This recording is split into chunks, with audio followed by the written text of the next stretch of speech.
Ram Ram coders, मुझे उम्मीद है आप सब बहुत अच्छे होंगे। अगर आपको आपके डीएसए से रिलेटेड प्लेसमेंट और इंटर्नशिप प्रिपरेशन में दिक्कत आ रही है, then you can check out our complete placement and internship preparation course. Link for it is in the description box.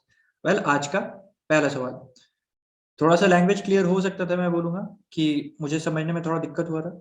अगर आपको भी दिक्कत हुआ तो डू कमेंट।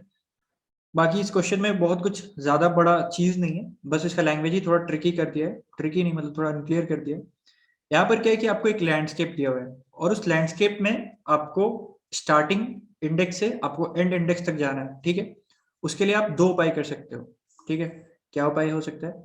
जैसे कि अगर आपका लैंडस्केप कुछ इस तरीके से 1 1 1 1 1 0 1, तो यहाँ पर आप क्या कर सकते हो, जितने भी एडजेसेंट लैंड है, मतलब लैंड से सटा हुआ दूसरा लैंड है, तो वहां पर आप फ्रीली मूव कर सकते हो। यहाँ पर से भी आप फ्रीली मूव कर सकते हो, यहाँ पर से भी आप फ्रीली मूव कर सकते हो।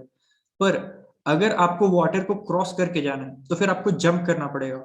और जब भी आप वाटर को क्रॉस करके जाओगे तो आपको एक टैक्स देना पड़ेगा। ठीक है, तो यहाँ पर आपको जंप करके दो इंडेक्स आगे जाना है। जैसे यहाँ पर तो हम एक एक इंडेक्स आगे बढ़ रहे थे, यहाँ पर आपको दो इंडेक्स जंप करना है, तो यहाँ पर आपको टैक्स देना पड़ेगा +2। ठीक है, बस। और एक चीज और, ये जो आप जंप कर सकते हो ना, ये सिर्फ आप एक ही बार जंप कर सकते हो। मतलब कि ऐसा बात नहीं कि इसके बाद फिर से एक बार 0 होता और 1, कुछ इस तरीके से होता आपका फाइनल इंडेक्स, जहां पर यहाँ पर आपको रीच करना होता। तो यहाँ पर से आप यहाँ पर जाते एक बार जंप करके, फिर यहाँ से यहाँ पर आप जाते जंप करके नहीं। आप जंप सिर्फ एक बार कर सकते हो और उस जंप के लिए आपको कुछ कॉस्ट देना पड़ेगा। That will be equal to कितने इंडेक्स पे आप जंप कर रहे हो। ठीक है, आई से आप i+x पे जा रहे हो, तो आपको x यूनिट का टैक्स देना पड़ेगा। बस इसी तरीके से समझ लीजिए तो आसानी से समझ में आ जाएगा। अब तो बहुत ही सिंपल क्वेश्चन है कि आप जो मैक्सिमम जो जंप कर सकते हो वो भी बस एक ही बार जंप कर सकते हो, और आपको जितना भी एडजेसेंट मिलते जाए आप उतना मैक्सिमम एडजेसेंट मूव कर सकते हो फ्रीली। ठीक है, तो हम क्या करेंगे कि फर्स्ट इंडेक्स और लास्ट इंडेक्स से सटे हुए जितने भी एडजेसेंट वंस हैं, मतलब जितने भी लैंड्स हैं, उसमें हम आराम से मूव करेंगे। और जहां पर हमें बीच में वाटर मिल गया, राइट, वहां पर से हम जंप लगा देंगे। तो एक दो एग्जाम्पल का ड्राई रन करते हैं, इधर से क्लियर हो जाएगा। यहाँ पर आप देख सकते हैं कि स्टार्टिंग इंडेक्स और एंडिंग इंडेक्स दोनों आपस में ही सटे हुए हैं और दोनों ही लैंड है। तो अगेन आपको यहाँ पर कोई भी कॉस्ट देने का जरूरत नहीं, यहाँ पर 0 हो जाएगा। यहाँ पर आप देखिए 1 0 1 0 1। ठीक है, तो आप यहाँ से जंप करके जा सकते हैं इधर। पर आप इधर अगर चले गए तो फिर यहाँ से आप दूसरा जंप नहीं कर सकते। आप अगर यहाँ पर जंप करके चले गए तो आप फंस जाइएगा। तो आप यहाँ से जंप करके सीधा सीधा आपको यहीं पर जाना पड़ेगा, बस। और क्या केस हो सकता है? ये केस यहाँ पर दिया हुआ है 1 0 1 1 1 0 1 1। यहाँ पर आपको क्या करना है, आप जंप करके यहाँ पर चले जाओ और फिर यहाँ से आप, क्योंकि एडजेसेंट सटा हुआ लैंड है इसका आपका एज वाला, तो वहां पर तो आप फ्रीली ट्रेवल कर सकते हो अगर सटे हुए लैंड है आपस में। तो बस आराम से आप पहुंच जाओगे विदाउट इनकरिंग एनी कॉस्ट। और आपको जो टैक्स लगा वो बस ये +2 का लगा।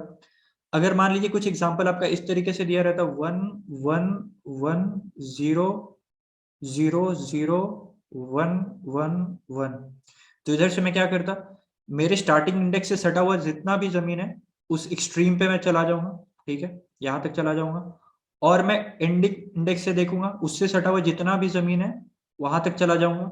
ठीक है, और ये इतना जंप तो मुझे लगाना कंपलसरी ही है, क्योंकि मैं एक ही जंप लगा सकता हूँ। तो बस मैं क्या करूंगा, स्टार्टिंग इंडेक्स से जितना भी सटा हुआ जमीन है उसके एक्सट्रीम एंड पे चला जाऊंगा, मेरे एंडिंग इंडेक्स तक सटा हुआ जितना भी जमीन है उसके एक्सट्रीम एंड पे चला जाऊंगा।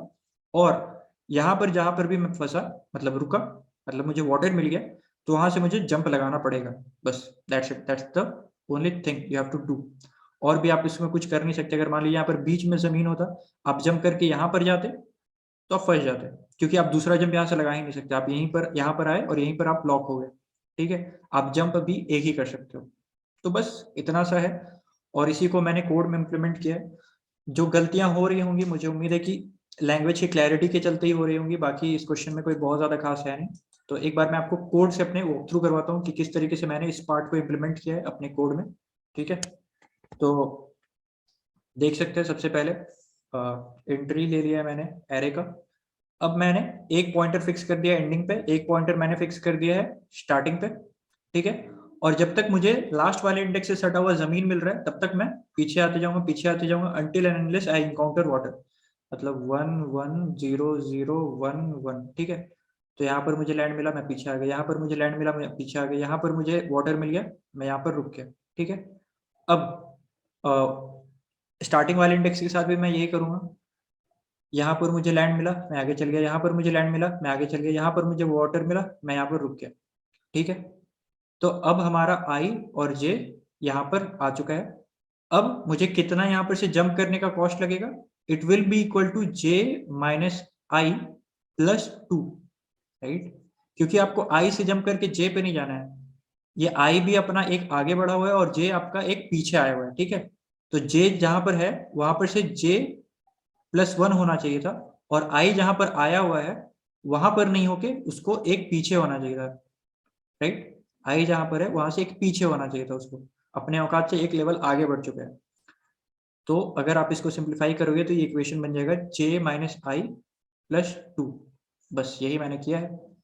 और अगर एक एज केस क्या आ सकता है, जैसे कि अगर आपने देखा पहला ही टेस्ट केस जो दिया था 1 1 1 1, तो यहाँ पर आप सबसे पहले आप यहाँ पर जाओगे, आपको यहाँ पर लैंड मिला, पीछे आओगे, यहाँ पर आपको लैंड मिला, अगेन आप पीछे जाओगे, यहाँ पर आपको लैंड मिला, अगेन आप पीछे जाओगे, यहाँ पर लैंड मिला, अगेन आप पीछे जाओगे, और यहाँ पर आप 0 से ही पीछे चले गए, आप यहाँ पर -1 पे पहुंच गए, -1 इंडेक्स पे, ठीक है। तो ये तो होता नहीं है, इनवैलिड हो गया, मतलब आपका लैंड स्टार्टिंग से लेकर एंड तक कनेक्टेड है, ठीक है। तो इसका मतलब क्या हो गया? इसका मतलब हो गया कि आप आउट ऑफ लिमिट चले जा रहे हैं, मतलब सब आपस में कनेक्टेड है, तो यहाँ पर आपको कोई कॉस्ट देने का जरूरत नहीं है। आप यहाँ पर से सीधा सीधा 0 रिटर्न करा दोगे, 0 आउटपुट करा दोगे, बस that's it, that's the code. मुझे उम्मीद है आपको समझ में आया होगा। अगर इसके बाद भी कोई डाउट है तो कमेंट सेक्शन पे आ सकते हैं, या फिर हमारे सोशल मीडिया हैंडल से जुड़ के हमसे डाउट पूछ सकते हैं। We are always there to help you. That's it for now, thank you.